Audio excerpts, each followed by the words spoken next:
और कुछ कमियां मेरे अंदर भी थी जिसकी वजह से सिलेबस इनकम्प्लीट रहा।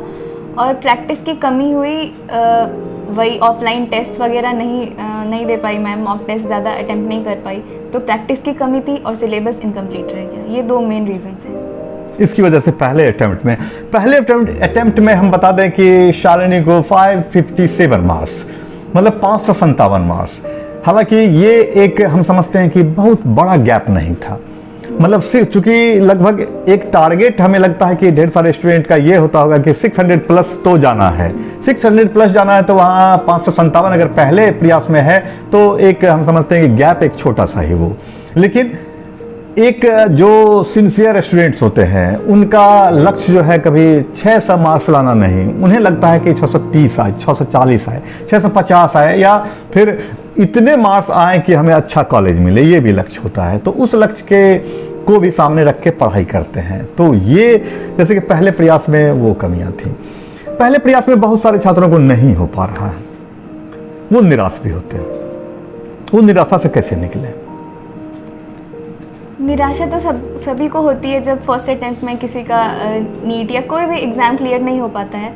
लेकिन हमें ये पता होना चाहिए कि मतलब पहले अटेम्प्ट में बहुत सी कमियां रह जाती हैं। कई बार गाइडेंस की कमी हो जाती है, कई बार खुद के अंदर कुछ कमियां होती हैं, कभी हमारे पास टाइम कम होता है, वो जो प्रिपरेशन का टाइम होता है कुछ लोगों के लिए वो कम होता है, कुछ लोग उसी टाइम में अचीव कर लेते हैं पहले ही बार में सब कुछ। लेकिन उससे निराशा नहीं होनी चाहिए, क्योंकि अगर हम निराश हो जाएंगे तो फिर आगे मेहनत नहीं कर पाएंगे। उसी वो जो हमारे मार्क्स है उसी को फिर हम लोगों को एक मतलब पॉजिटिव वे में लेना है कि इसको हमको इम्प्रूव करना है ये सोच करके, और हम उतनी मेहनत करेंगे कि नेक्स्ट अटेम्प्ट में हम उतना मार्क्स ला पाएँ।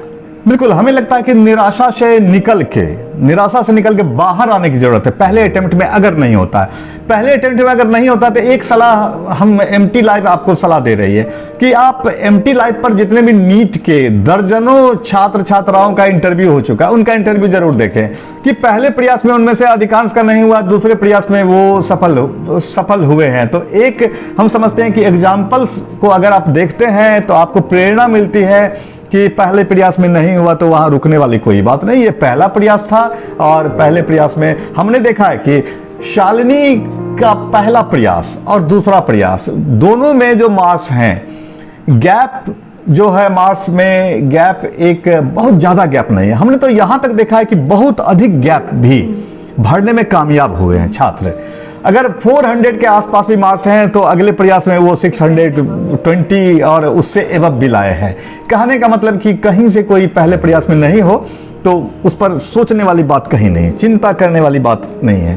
कोचिंग संस्थान में जा करके, मतलब एक फिजिकली जो एक जाना होता है कोचिंग संस्थान, मतलब ऑफलाइन मोड जिसे कहते हैं कंप्लीट, वो आपने नहीं किया।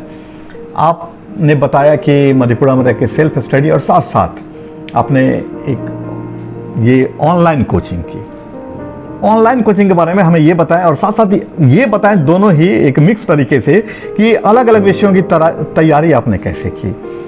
फिजिक्स की तैयारी से हम शुरू करते हैं कि फिजिक्स की तैयारी आपने कैसे की?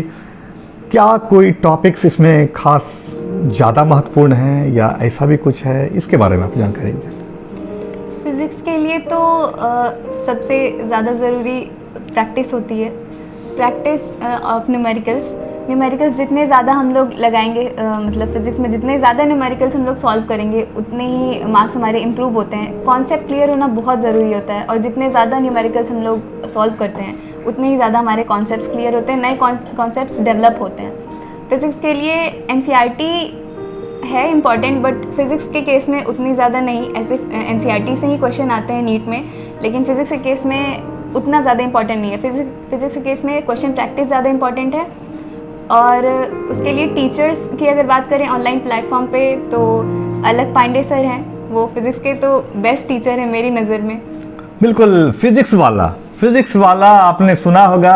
अगर ऑनलाइन आप पढ़ाई कर रहे होंगे या हमें लगता है कि नीट की तैयारी या फिर नीट की तैयारी नहीं बल्कि आईआईटी की तैयारी भी कर रहे होंगे, मतलब मेडिकल इंजीनियरिंग की तैयारी कर रहे हैं, या फिजिक्स को लेकर के आप कोई भी तैयारी कर रहे होंगे तो फिजिक्स वाला का नाम आपने सुना, फिजिक्स वाला ये शब्द सुना होगा।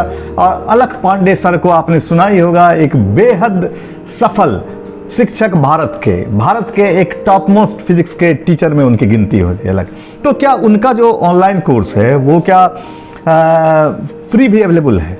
बिल्कुल, उनके जो पुराने यूट्यूब पे लेक्चर्स हैं वो होल सिलेबस उन्होंने फ्री अपलोड किया हुआ है यूट्यूब पे, तो कोई भी बच्चे जा कर के वो वीडियो देख सकते हैं। बहुत ही इजी वे में, बच्चों के लैंग्वेज में।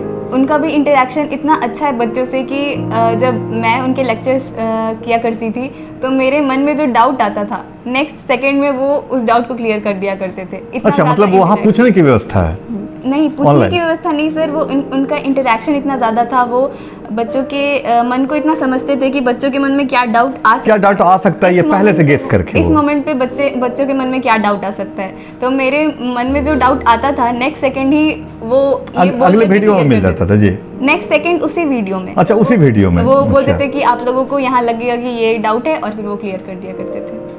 तो फिजिक्स में जैसे कि हम बात कर रहे हैं और खास करके उन छात्रों को भी हम प्रेरित कर रहे हैं जो कोचिंग करना नहीं चाहते हैं या फिर कोचिंग करने में जिन्हें लाचारी है, जिन्हें बाहर जाने में लाचारी है।